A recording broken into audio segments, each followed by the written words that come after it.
So good morning and welcome to the industry update session. This really provides an opportunity to hear a number of brief presentations on new initiatives and services, and we've got quite a broad range of topics that are going to be covered today.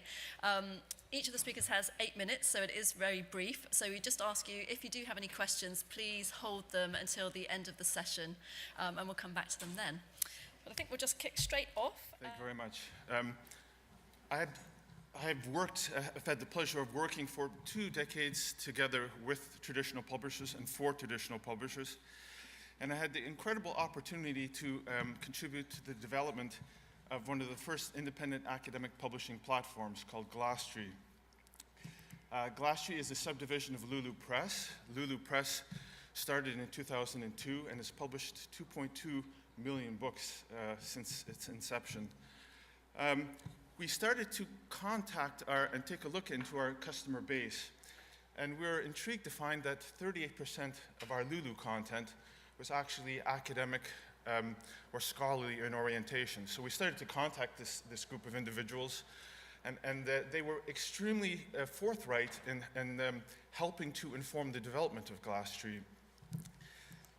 So Glasstree has launched in November of last year, and we've been successful, and we've published several hundred books. I would invite you to visit the website. And it became apparent to us that there were different users and they had different needs. We listened to these individuals, we formed groups of ambassadors, and we conducted extensive surveys to find out what they need as academics to publish independently. Independent publishing has been precipitated and facilitated by the advances in technology that have taken place over the last few decades, in particular as regards computing technology, printing on demand technology, and dissatisfaction with traditional publishing models. And we also conducted extensive surveys with our member base and with academics outside of our membership to find out what would they like to appear, what facilities, what services should be part of this academic publishing platform. You're all familiar with the motto, publish or perish. There's a new model that I would like to propose, and we've been listening to a lot of our academics who have told us that they've had to make incredible investments in terms of intellectual investments, temporal investments in terms of their education, and investments in research. And they want to get more back from that. So I would say the new motto should be return on investment or perish. And indeed, many institutions and individuals are aware of the fact that in order to be successful, they need resources in order to publish aggressively in the future.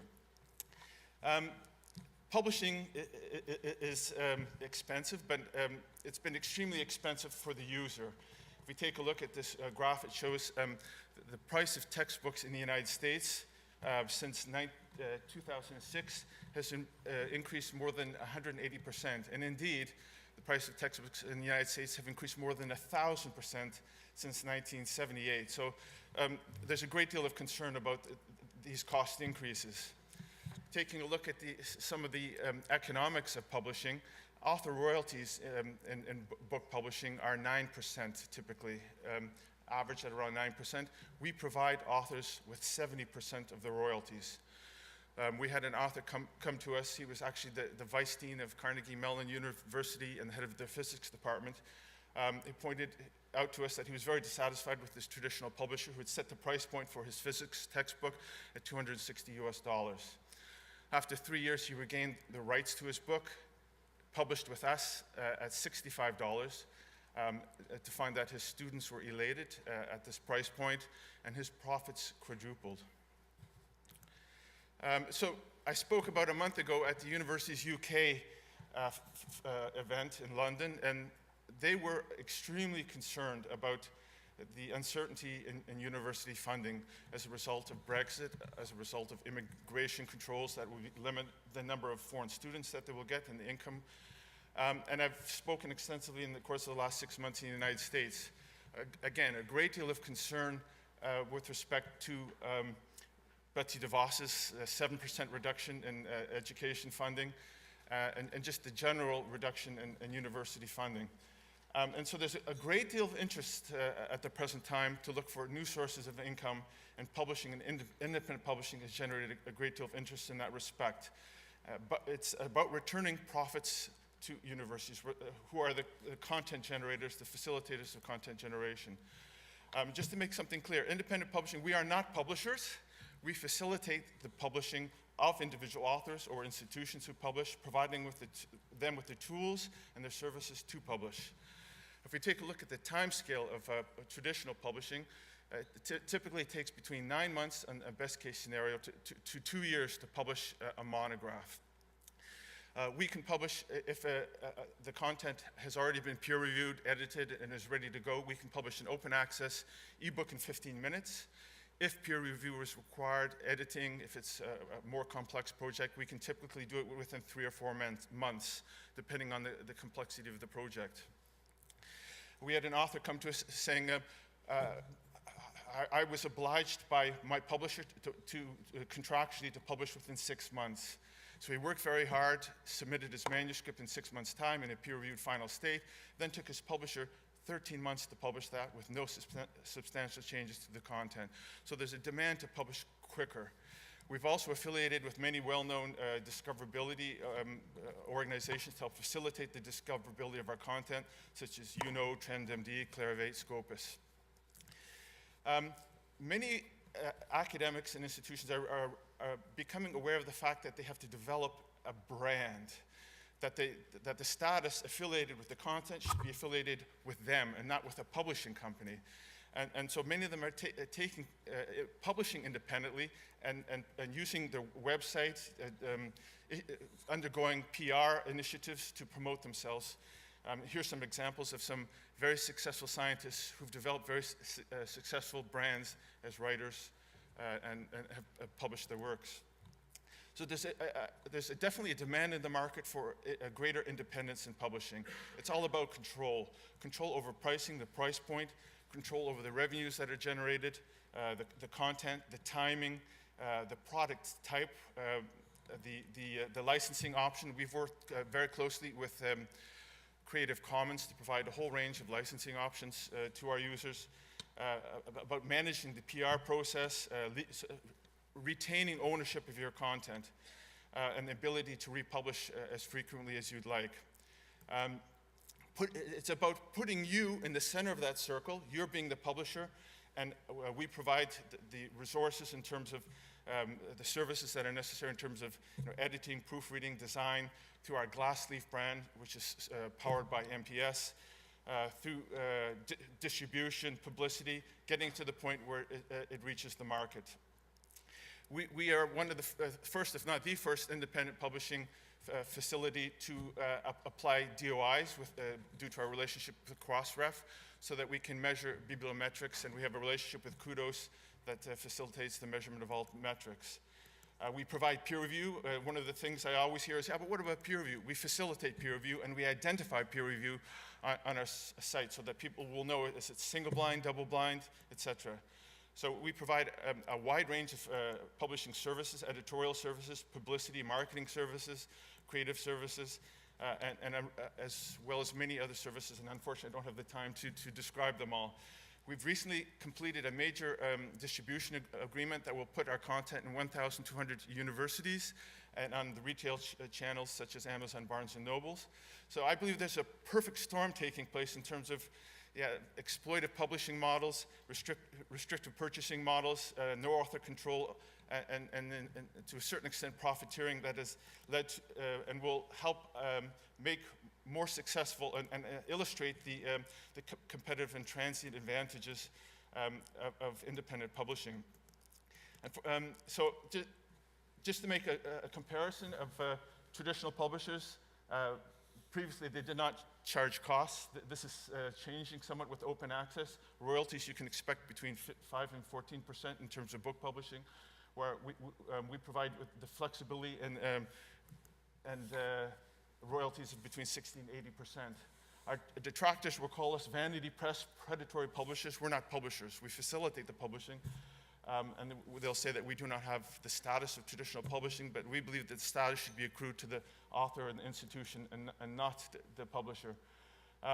Our detractors will not tell you that we've published successfully and earned a great deal of money. We're the quickest academic publishers in the market, and our prices are very reasonable. We've recently conducted an extensive survey of 16,000 academics. Unfortunately, I don't have the time to go into to those results in detail, but just to briefly say, we asked our respondents, are you satisfied with the experience in traditional academic publishing? And 64% have said they are not, and 83% believe that there's changes needed. We're just about to launch our big print API, which allows institutions to plug into our cloud-based print-on-demand network. Thank you very much. Thanks to the organizers for this opportunity to give you an update on the RA21 project. Good morning. Apart from working with BRILL, I am the current chair of the STM Association's Committee for Standards and Technology, and I am also a member of the Outreach and Communications Committee of RA21. What is RA21? RA21 stands for Resource Access in the 21st Century. It is a joint STM-NISO initiative aimed at optimizing access protocols across key stakeholder groups. The most important objective is to give users of scientific content a seamless experience across devices, across platforms, across content types. Network security at both the customer and the supplier side and user privacy are important conditions. The aim is to come to a set of best practices by involving all stakeholders in scholarly communications, researchers, libraries, content providers, platform providers, identity providers. RA21 started as an STM task force in the summer of last year. Some background.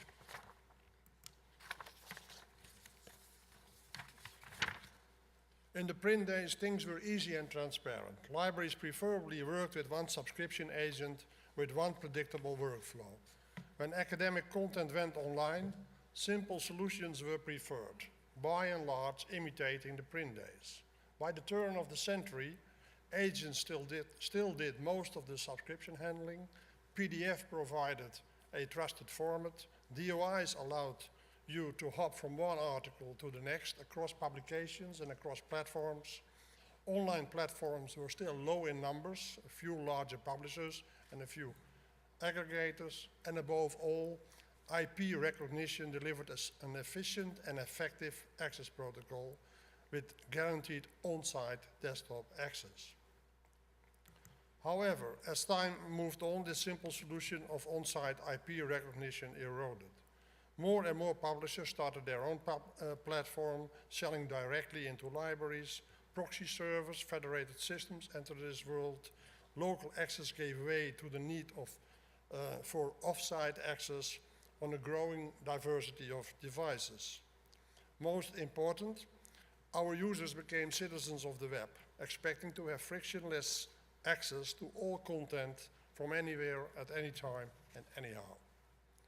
But as we have realized by now, off-site authentication can be very cumbersome, requiring many steps, many clicks, before finally arriving at the content one is entitled to, with different user experiences on every platform. As a result, users easily turn to tested alternative solutions, like ResearchGate, academia, or pirate sites. Piracy has become very sophisticated, as an entire content platform can be copied overnight. So this was the task of the RA21, of the STM task force, to come with better solutions to provide a greatly improved user experience across devices, locations, and platforms, while also addressing piracy and security. With as an important challenge how to offer improved personalized services to our users, while at the same time preserving their privacy, also in the light of imminent GDPR regulation in the EU. It was decided that the delivery of RA21 should be a set of best practices. Best practices to move beyond IP recognition to come to these new protocols for access, privacy, and security. This should be accomplished by setting up pilots with representatives from across the industry and the library world, because we realize that without the involvement and commitment of all stakeholders, nothing would change. What we were not going to do was to come with one specific technical solution for industry-wide authentication. To make sure that the best practices would be adopted, the task force set itself to identify all issues around access among our key stakeholder groups. The resulting set of 15 use cases that a possible solution should be able to address can be found on the RA21 website. In order to direct and monitor the pilots, the STM task force produced a set of 5 guiding principles. The most important elements from these guiding principles are shown on the slide. Most of them I have already mentioned. An important principle also is that whatever the solution would be, it should recognize that not every institution or publisher has time and resources available to immediately adopt new standards. So it should allow for a gradual transition, side by side with current access solutions.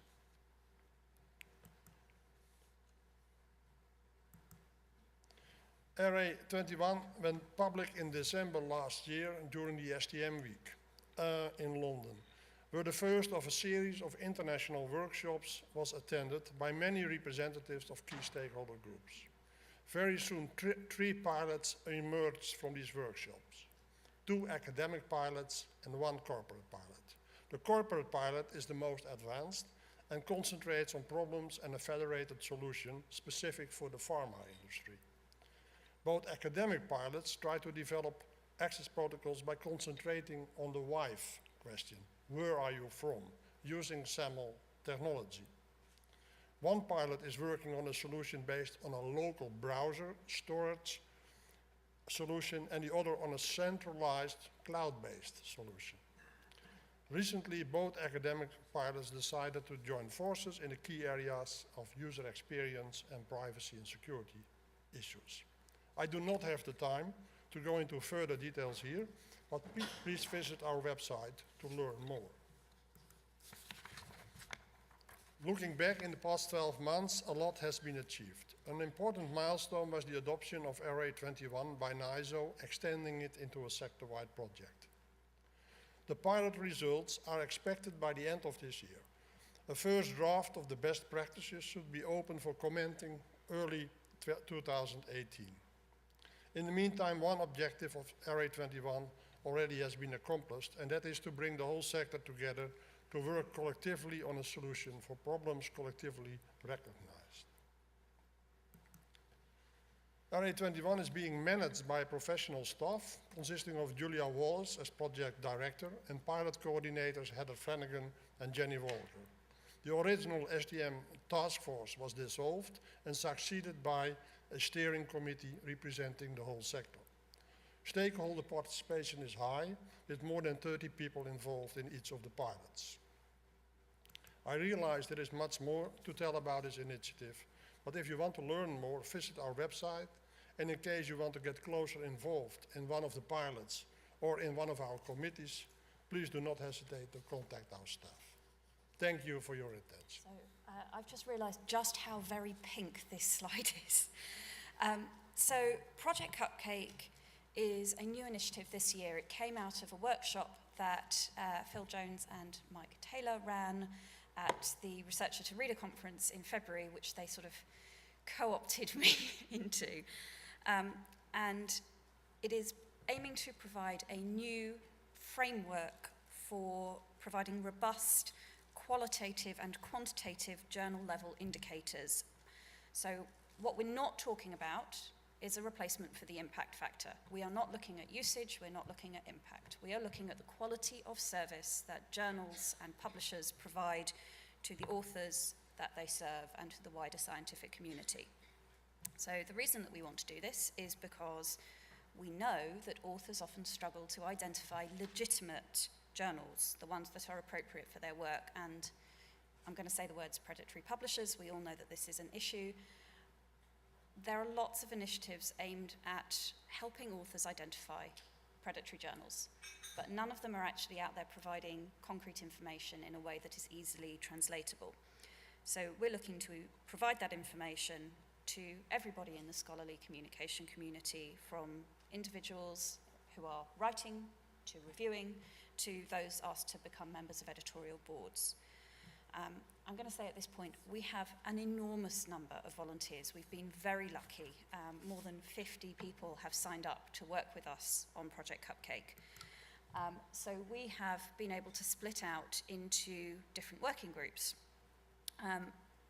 We've got 4 working groups looking at different sets of indicators, all of which complement each other. And we have 3 working groups, which is the Funding and Governance Mission and Branding and Publisher Outreach, which are looking at how to turn this very early stage investigative project into a real initiative that we can run as part of the publishing community. So, onto the meat, or onto the cupcakes. The first of our working groups is looking at article processing charge information. So, I know you're all going to sit here and say, but we've got this on our website. We tell people what our article processing charges are. We tell people what our policies are. Yeah, but every single publisher site that I've looked at expresses this information in a different way. So, looking just at APC pricing, most publishers have different prices for different article types or different journals, and they have discount policies which may apply to authors from particular countries or particular institutions. It's all provided in a different way, under a different heading in many cases on different publisher websites. How's an author supposed to navigate that mess, quite frankly? Adding to that complexity, what flavour of open access are you? So, Microbiology Society, we have a hybrid gold open access option for our subscription titles. We have a pair of full gold open access journals, one of which is currently running under a diamond model because it's very new and we're not charging APCs until next year. Well, we're tiny, we've got 6 journals. If you look at bigger publishers with several thousand journals, that mess is just going to get even bigger. And there's a whole load of other factors that the APC group are also looking at. As well as APCs, and open access is obviously very important, there are other industry initiatives. So, yeah, okay, everybody's heard of 101 Innovations in Scholarly Communication, right? If you haven't, come find me, I'll point you at it, it's fascinating. 101 Innovations in Scholarly Communication sort of feels quite manageable compared with the 101 or 1001 new industry initiatives popping up every year, and yes, I know Cupcake is another one of those. This working group is aiming to identify a really clear way to classify and record engagement at the journal level, from everything like COPE, you know, real stalwarts of the industry, to new entrants like Think, Check, Submit. And I've chosen Think, Check, Submit very deliberately because that is a fantastic initiative aiming to encourage authors to make a considered decision before submitting their content to a journal. What Think, Check, Submit doesn't do at the moment is provide a consistent way for authors to make that decision. We're looking to provide the information to back up Think, Check, Submit. We also have some rather more geeky groups. Metadata quality is one of them. You've all heard of Metadata 2020. It's brilliant. I'm sure there are people here, yeah, somebody over there who is involved in Metadata 2020. Metadata is central to discoverability. Every publisher provides it. Not every publisher provides a full and complete record in a way that is easy for machines to process. So on here, what you'll see is that I have pulled out license information and embargo periods. Mining Crossref, we can see that most publishers provide license information. So is this copyright? Is it CC BY? So on and so forth. But they don't necessarily provide information about when, for example, this will become free to read, or whether authors will be allowed to deposit a copy of their article, the author-accepted version. If we can make this consistent and say, as part of Cupcake, we have an indicator showing you that this publisher of this journal does provide best practice metadata, that means that authors will have the knowledge that their content is discoverable and findable and usable in the way that they want it to be. Then we've got quantitative metrics. This is mine. I like measuring things. We're looking at very much quality of service indicators. So how long is an author going to have to wait for peer review to happen? Are they going to get a decision, pre-screen reject, in 2 days or 2 weeks? If something does go through peer review, how many reviewers are involved? Is it 1? Is it 3? How many rounds of peer review? And of course, production times. How quickly after my article is accepted am I going to have a DOI so that I can cite my article? So in case there is anybody in here from one of the peer review workflow tools, we're really hoping to work with somebody from either Aries or Scholar One Manuscripts or any of the others. So if you're out there and want to come and volunteer with us, please come and find me after this. Now, all of these working groups are coming up with fantastic things that we can measure and provide information on, which is lovely, but not very practical. So we have these 3 very, very practical working groups looking at how we can take our next steps as Project Cupcake into the real world, how we can turn all of the information that we are going to be collecting from something that we've got lists of into a real graphical indicator for authors, for editors, for researchers, and turn it into a real pilot project. So, yeah, publisher outreach is with Heather. She's around somewhere. I'm sure I saw her earlier. And she can tell you a lot more about what we're doing. And funding and governance and mission and branding. So, I promised I would be very quick on this one so that Andrew could have extra time. There's a lot more information about Cupcake on Phil's original scholarly Kitchen post. It's there. There's also quite a few members of Project Cupcake around at the conference. We've all got little Cupcake badges on our name tags. So if you would like to find out more, please do come and speak to one of us. I'm certainly around until close of play on Friday. Thank you.